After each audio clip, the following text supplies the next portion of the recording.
Well, good morning and welcome back as we get into our time of study this morning. I want to let you know a few things here about this new lesson series. We got done with Ruth, which was a fantastic study. I really enjoyed it, and I learned a lot. And this morning is our first morning to officially be live on Facebook. So I'll wave to Madison because he called me this morning and said he was going to be sick. Is it going to be live anywhere? I said, actually, yes, this morning will be our first time. So you can make a note of that if you're ever sick or out of town and you can't get to another church or something else and you're looking for something on Sunday morning. We will be live on Facebook. We'll still post the sermons on YouTube later that day, but it's kind of exciting, a little nerve-wracking. It's like, gee, there's actually, at least one person watching, so that's okay. And also, this series on communication, we're going to be talking about interpersonal communication, but I was really kind of distraught this week because, I listened to several other preachers. I listened to sermon podcasts and things like that. It helps get the creativity going. And I'm always mindful, though, of not stealing things from someone else. I mean, you might get an idea. Maybe if you're going to quote somebody, you want to give credit where credit is due. You want to be ethical about the information you're using, right? Well, no kidding. Last Sunday evening, or maybe I saw it on Monday morning, I'm listening to one of the people that I kind of listen to on a regular basis.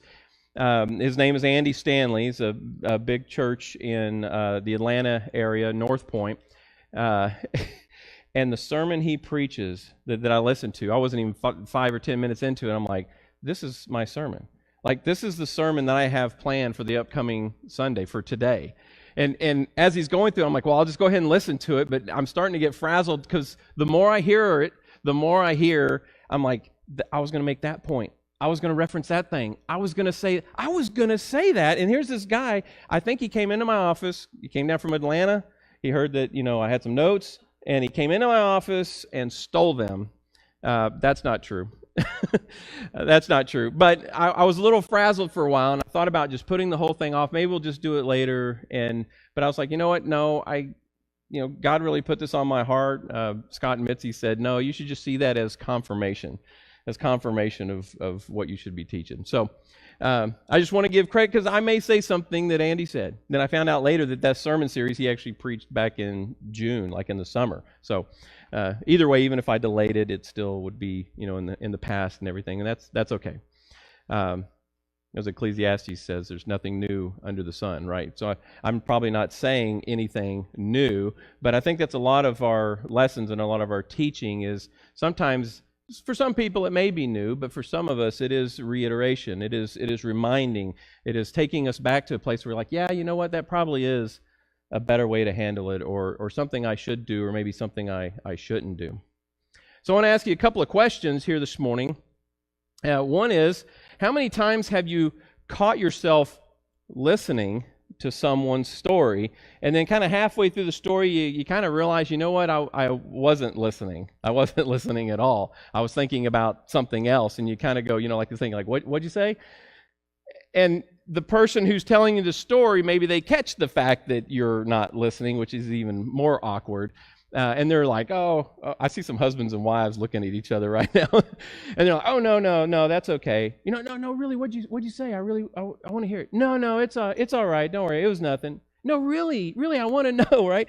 And et cetera, et cetera, et cetera. And it goes on back and forth like this. And either the one person gives in and says the story again, or they end in some kind of stalemate. It was like, no, I'm not going to say it again, because if it wasn't important enough for you to listen to the first time, I'm getting a lot of wives nodding their heads right now. I don't know if there's any significance in that little data point maybe we should take note of. The other question here is, and for this, get out your phones. We're gonna do like a live poll here. Get out your phones and go to I think it's on there. Yeah, pollev.com. What time is it? Well, in 3 minutes, I didn't time it out very well. In 3 minutes, you're going to get a text message from the church that'll have a link, but we don't have 3 minutes to wait. So you can type it in up there, pollev.com/riverpark.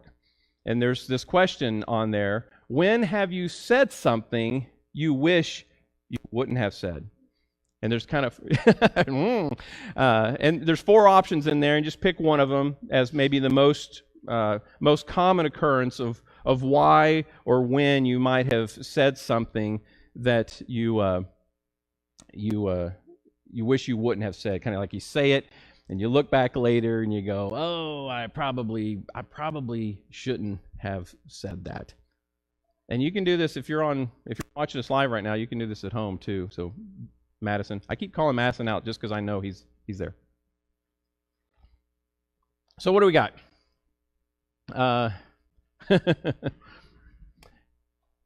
When I spoke without thinking is trying to gain some ground, but I think mostly what we get here is when I was angry. I'm surprised no one put when I really wasn't listening. That happens to me all the time. Somebody will be telling a story, and I will just say something that's completely off base from, like, Cheryl will say, "Were you even listening to me?" "Yeah." Or, "No, maybe I wasn't." So there's all kinds of reasons, most popular being I was angry, the second most popular being I spoke without thinking. But so basically here there's kind of 2 types of situations. There's the situation where we're listening, but we're really not listening. So we're just not paying attention to the person. I guess both of these probably fall into not paying attention, but we're listening, but we're not really listening. And the other situation is where we're speaking, but we're not really thinking about what we're saying. And so all of this falls in this realm of interpersonal communications. And I want to talk to you a little bit about, what is interpersonal communications.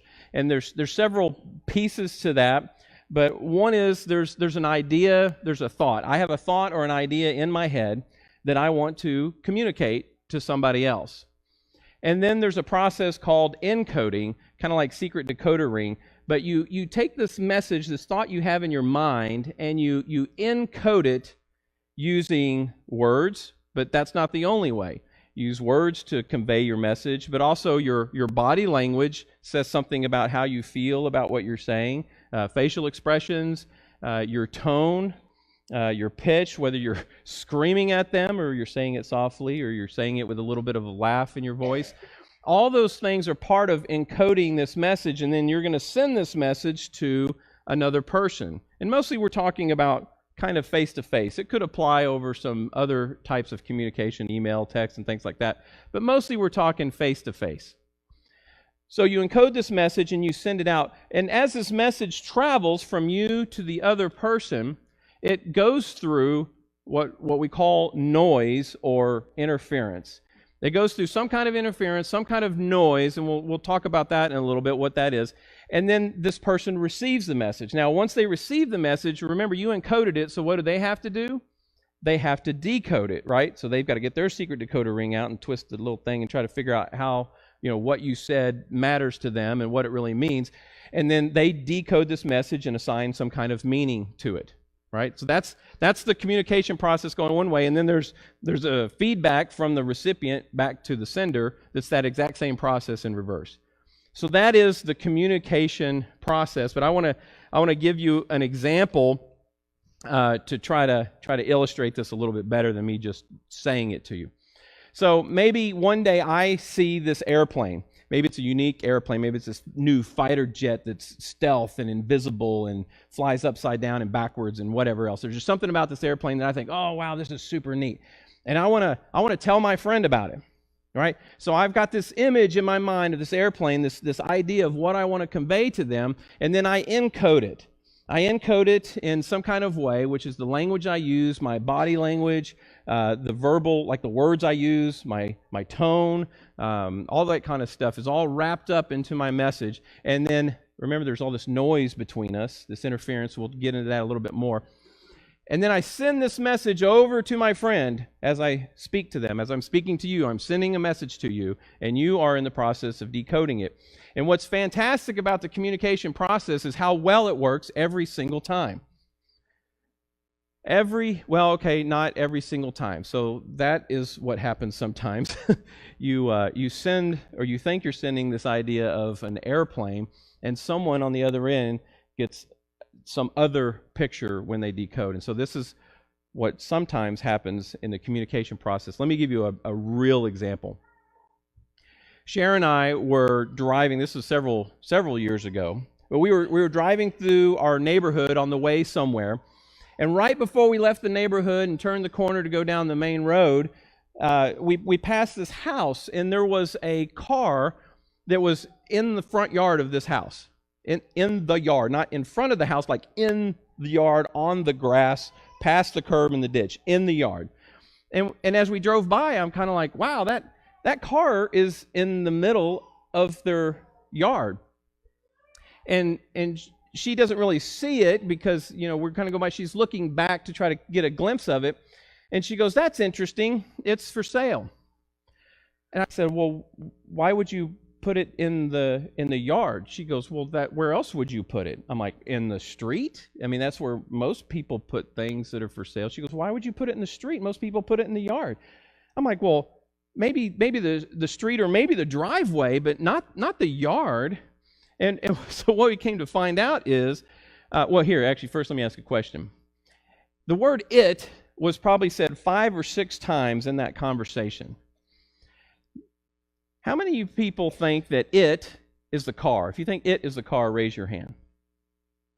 If you think it is the for sale sign, raise your hand. My wife's the only one. Well, that's because I saw a car. She saw a for sale sign. She says, well, it's for sale. I'm like, yeah, but that's no reason to put it in the thing. Well, what I didn't realize, she was talking about this kind of for sale sign.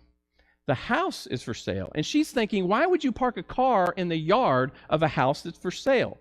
And I'm thinking, why would you park a car that's for sale in a yard? Right? It's almost, we're talking, we're like this close, we're almost exactly on the same thing, but not quite. And so here's the thing, that typically, or normally, this is what we think happens in communication. I have an idea. I transmit it to you, you receive it, I encode it, you decode it, whatever happens in all that process, it flies through a bunch of noise, but our thought is always that this is what happens. I think about a plane, I communicate it, and they say, yep, a plane. But what typically happens, or what frequently happens enough, is that what the person decodes on the other end is not exactly what you were trying to communicate. It might be close, but it's not exactly what you're trying to communicate. And this is through no fault of their own. Through no fault of their own at all. And here's an interesting discovery that I made. Searching the internet, looking for tips on how to be a better communicator, how to communicate better with other people. And what I found was things like give a valuable takeaway, pick an opportune time to speak, be prepared ahead of time. Be clear. There was a Forbes magazine article, Ways to Communicate Effectively, and 2 of the things in there were keep it simple and use visuals. Keep it simple and use visuals. But I'm willing to bet that everyone in this room and everyone who may be watching online knows the most important part of communication. I'd be willing to bet that most people in here know the most important part of communication.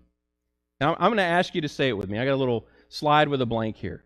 The most important part of communication is listening. The most important part of communication is listening. So why is it you scour the internet, or even in the communication process that I just went through with you, there's tons of graphics and designs, and there's actually like the communication diagram that follows that same thing that I just showed you. Why does it always start with the person talking? Right? If listening is the most important, which I agree with you, the most important part of communicating, why do these graphs and why do we always start with how I speak and what I say, when the most important part is listening? So there's this guy named Julian Treasure. He's an author and a speaker, and he studies sound and language and how it travels from people to people and how it gets from one place to the other, and all the effects and things on there. And one thing that he said is that or he quoted, some research that our listening ability, or the amount of time we spend listening, has been declining and declining and declining over the decades. He actually quotes a couple of studies. The first one's back from 1980, that back in 1980, we only listened 60% of the time. In 1980, we only listened 60% of the time. But what's interesting, you might say, well, that's more than half. That's pretty good. Well, it used to be more. And it has been declining and declining and declining. We used to listen more, but in 1980, we only listened 60%. I don't know what it is today, but I suspect it's less. But of the time we do spend listening, even if it's 60% still today, we only retain 25% of what we hear.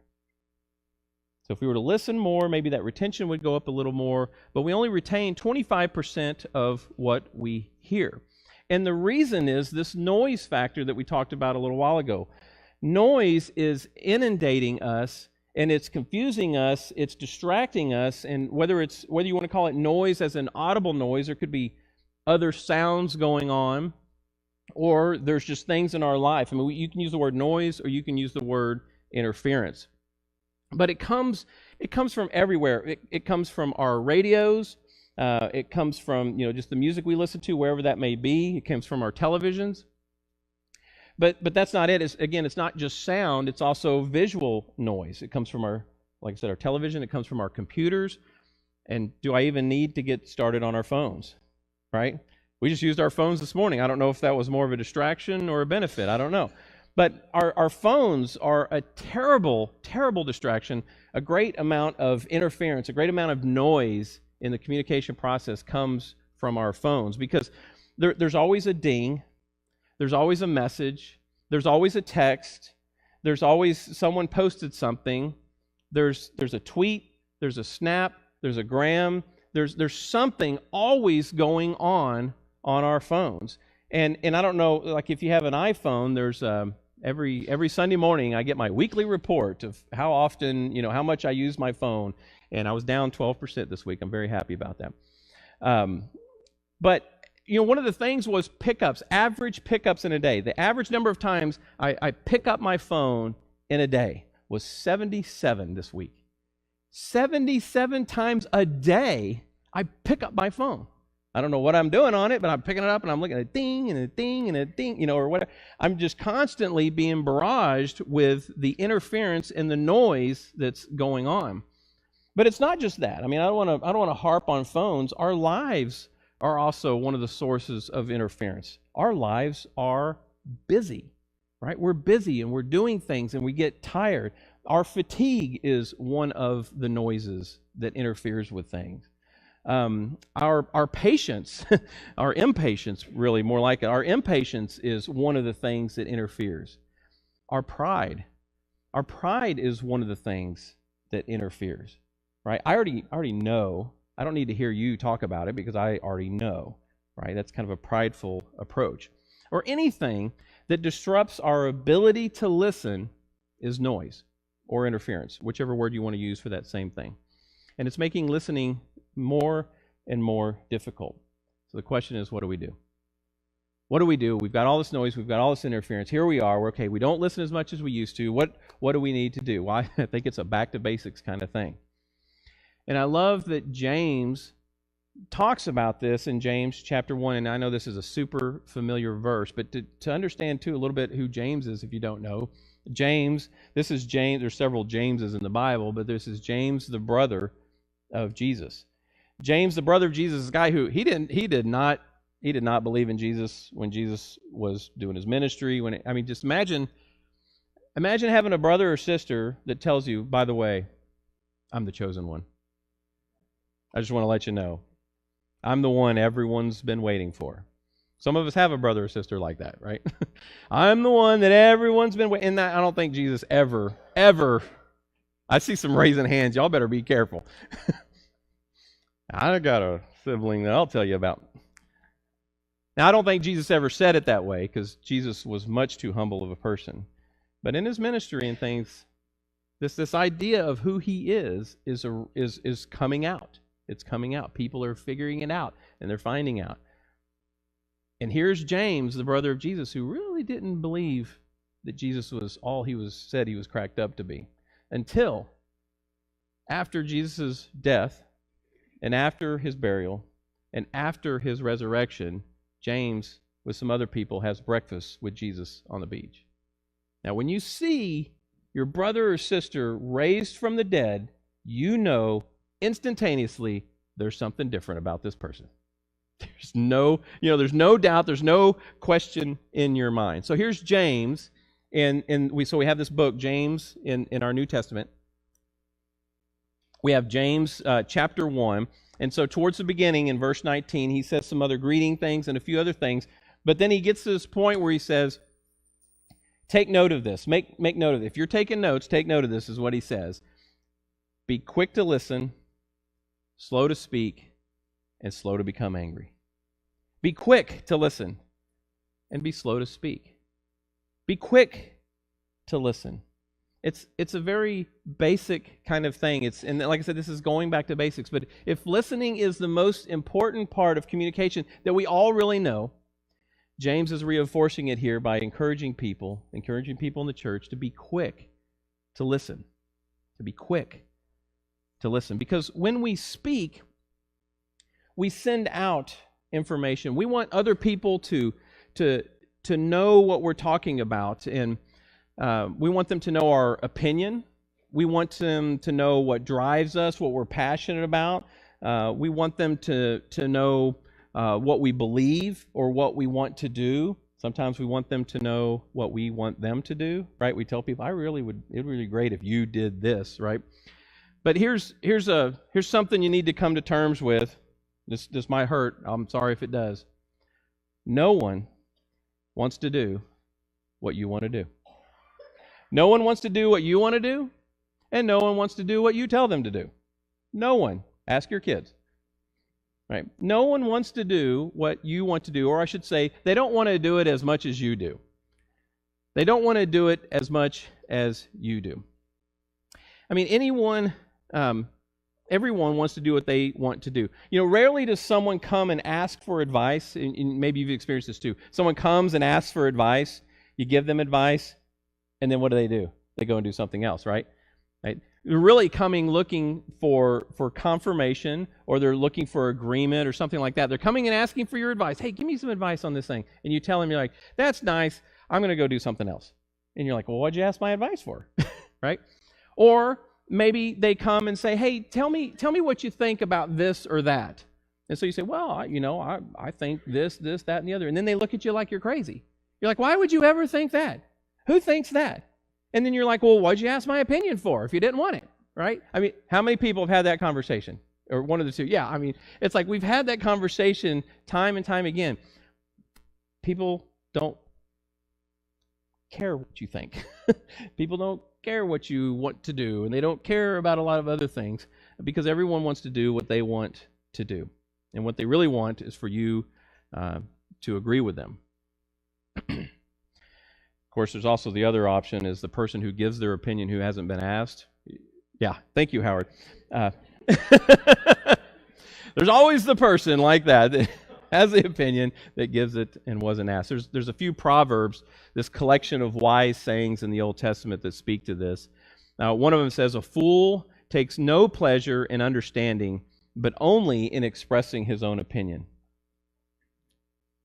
Howard, I don't know. You raised your hand, but I'm not saying any of these verses apply to you. I'm just telling you what the Bible says. A fool takes no pleasure in understanding, but only in expressing. They only take pleasure in expressing their opinion. And I think we've all probably met somebody like that. Or this other one, even a fool who keeps silent is considered wise. When he closes his lips, he's deemed intelligent. Right? You could be a bloomin' idiot. Right? You could be completely ignorant of some subject that everybody around the table is talking about, and you keeping your mouth shut makes you seem wiser than you actually are. It makes you seem smarter or more informed than you actually are. I mean, that's the truth. That we know it like this. This is the modern rendition of that proverb. Better to be thought a fool than to open your mouth and what? Remove all doubt.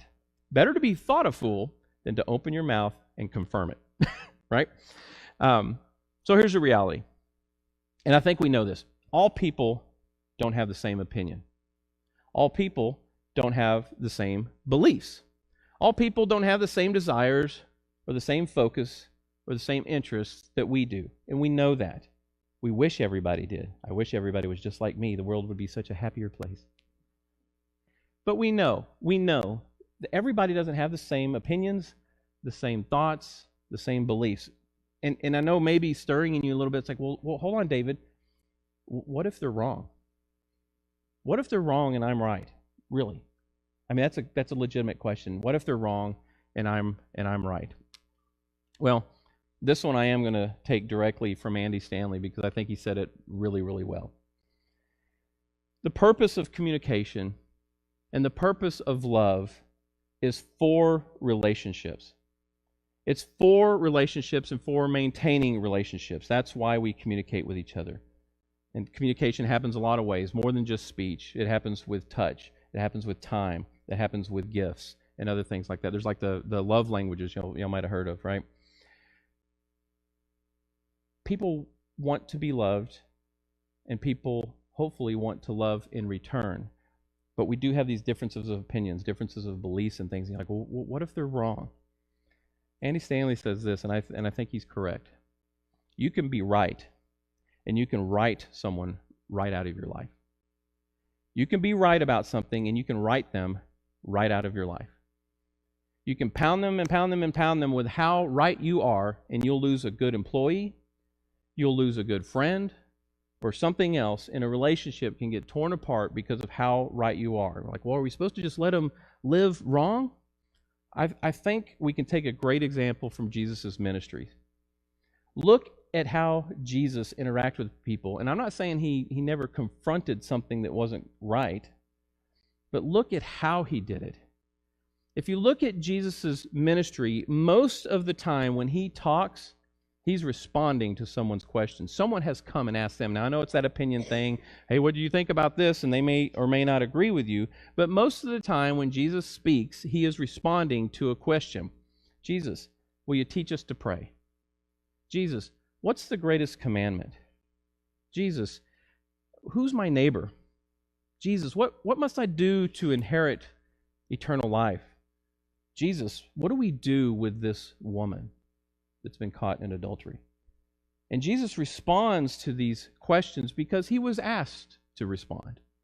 Or when he does talk, how often does Jesus ask questions? Who do you say I am? What do you think? How do you interpret it? To some people on a road one time, he just asked, what do you want? So many times, Jesus is either responding to a question or he's interacting by asking a question. And the act of listening, I mean, here's something I think to really know and understand it. It's not just an introverted, extroverted kind of thing. All right? When we're talking about communication, it's not just like, well, the introverts are all better at this because they're quieter people. It's not an introverted, extroverted thing. It's a heart thing. It's a heart matter. Where is our heart in this relationship? Where is our heart? So what do we do? Let me give you some practical points here. The first one's easy. James says, be quick to listen. Point number 1, be quick to listen. Be quick to listen. Be quick to listen. Listen. Let listening be the first thing you do. Let listening be your default posture. Let listening be the default action in your communication with other people. And that may be easier for some than others, and it may be more difficult than some. Because sometimes somebody starts talking, this thing pops in my head, and I just want to get it out. I just got to get it out there. But James says, be quick to listen, slow to speak. So instead, let's let listening be our default posture, our go-to thing. Number 2 is to be curious and ask questions. So when we're communicating with somebody, when we're relating with them, when we're engaging with them, let's be curious and ask questions. Stephen Covey said it this way, 7 Habits of Highly Effective People. I've mentioned it before. Habit number 4, seek first to understand then to be understood. Seek first to understand, then to be understood. And why is this so challenging? It's because we all want to be understood, right? I want to be understood. You want to be understood. We deeply want, I do. I hope this message this morning is understood by some of you. At least 60% of you, and maybe 25% of you will actually take it home, right? Maybe. Right, we want to be understood in our relationship. I mean, when we get into arguments, and we'll talk about this in the next couple of weeks, when we get into arguments or you get in a situation where you get shut down and you kind of just close up and you clam up, there's this desire within us to be understood, and it's just not happening. The other party's just not that interested. So we're going to be curious. We're going to ask questions. And if we do feel like it's time to talk, we do feel like, okay, this conversation's got to a point, and not unless like, oh, I'm waiting. I've got it all figured out. I've been thinking about it the whole time you've been talking. I've figured out exactly what I'm going to say as soon as you take a breath. There are people like that too, right? No, listening is listening. Being curious, again, we're talking about this as a heart matter, is being curious. I genuinely want to know what you're saying. I genuinely want to understand where you're coming from. I really, really hope I can come to grasp with where your heart is and where your mind is. That's true curiosity. I really, really, really want to know. But if it does come time to speak, after slowly waiting to speak, then number 3 is tell a story and ask a question. Tell a story and ask a question. The shepherds here and I met with, and Kim met with a marriage counselor. Tim Tripp, the preacher over at Westside, is also a marriage counselor. And we met with him. We asked him to come over to say, hey, how can you help us better shepherd? Like, what do we do in these tense situations when there's 2 people involved and we love them both, and it's heartbreaking? There's stress involved. There's all. How can we be better at loving them both? How can we be better at loving them both and supporting them both in the situation that they may be in if their marriage is in crisis or something?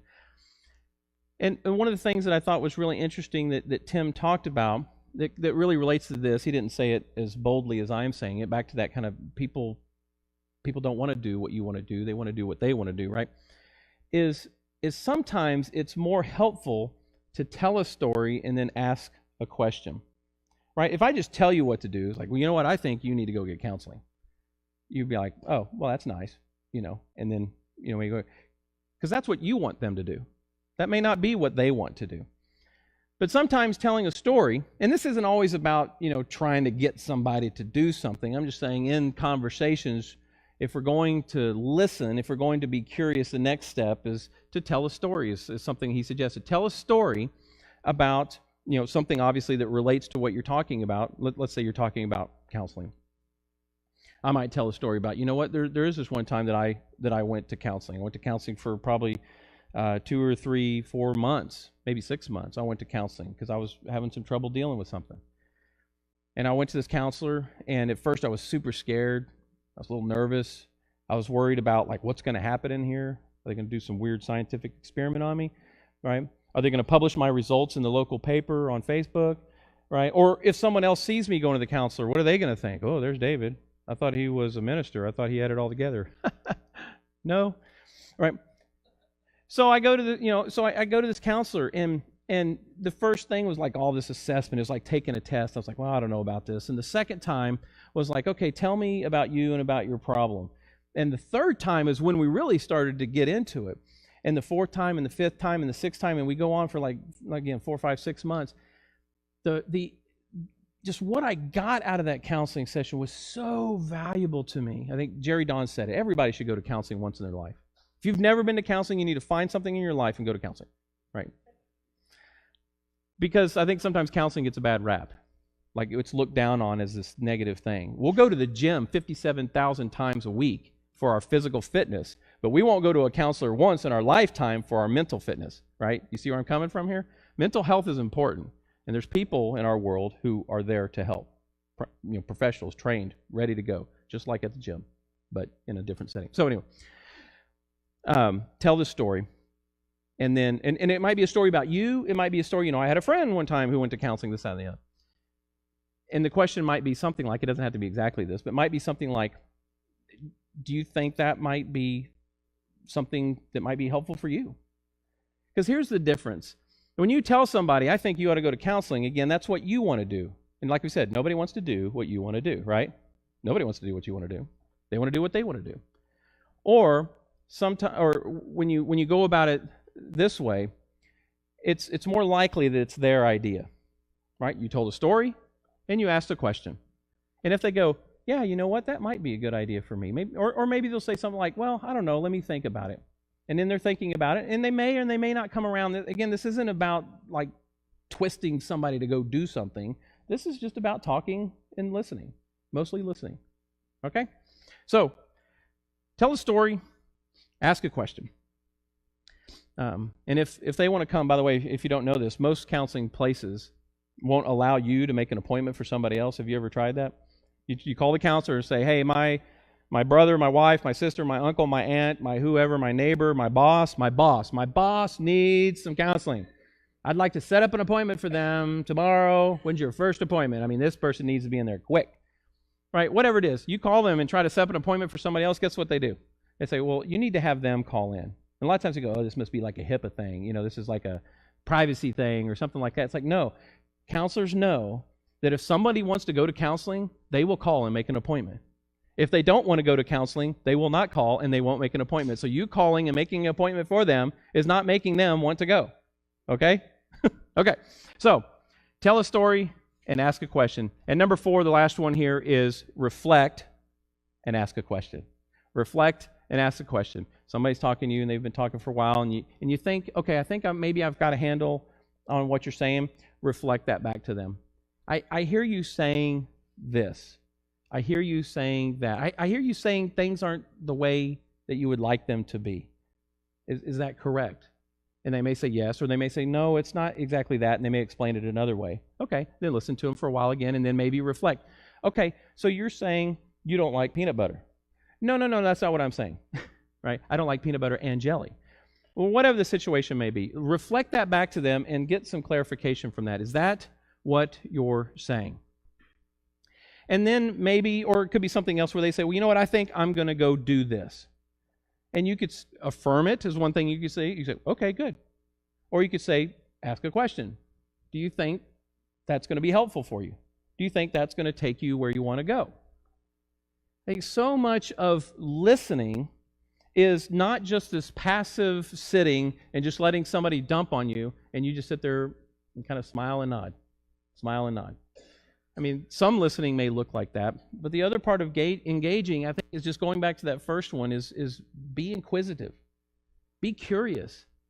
Really seek first to understand, because everyone wants to be understood. That person in front of you who is talking to you wants you to understand. They want you to understand. And if you think you understand, then reflect it back to them and see if you're right. Okay?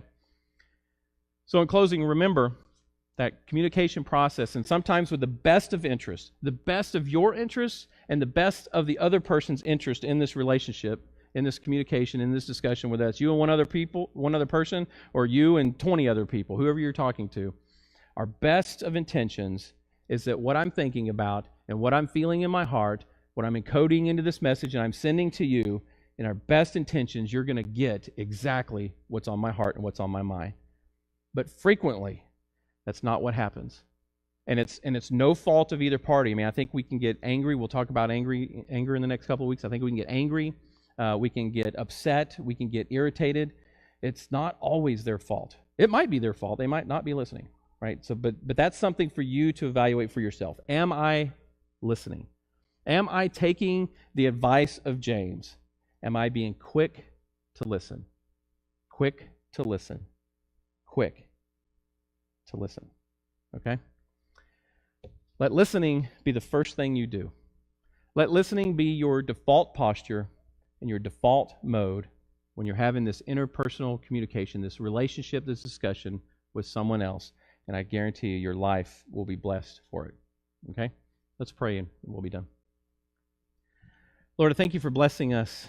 I thank you for giving us the wisdom that's in your scripture, both from James and from these proverbs, these wise sayings that we discussed this morning. Help us to take James's advice into our hearts, that we will be curious about other people and we will listen, that listening will be our default, our go-to, our normal mode of operation when we're discussing things with others, that we'll be curious, that we will tell stories if it comes time to talk, or we will reflect things, but always maintaining this atmosphere of listening and curiosity, and fill our conversations with questions. And help us to be patient. I know I want to be understood, but also know that the person I'm speaking with wants to be understood as well. And help me to put my feelings and my desires aside and to really, really listen to those who are in front of me. May they see my heart as one of curiosity. May they see my heart as one of patience and as one who is wanting to understand. And help us to be patient with others when they're not that way. Help others to be patient with us when we're not that way. It's not easy, and there's a lot of noise and a lot of distractions in our lives. We're busy, we get tired, we get fatigued. Sometimes we can be prideful. Help us to put those things aside. We want to be your people. We desperately want for you to be our God, for you to be the guide in our lives, the ruler of our steps and our destination. And we think by being better listeners, we'll be one step closer to where you would have us be. Thank you for your Son, and thank you for his willingness to be a listener and to be a curious question asker. May we learn a lot from him and emulate him in our lives. May we honor others by our interest in them. It's in your Son's name we pray. Amen.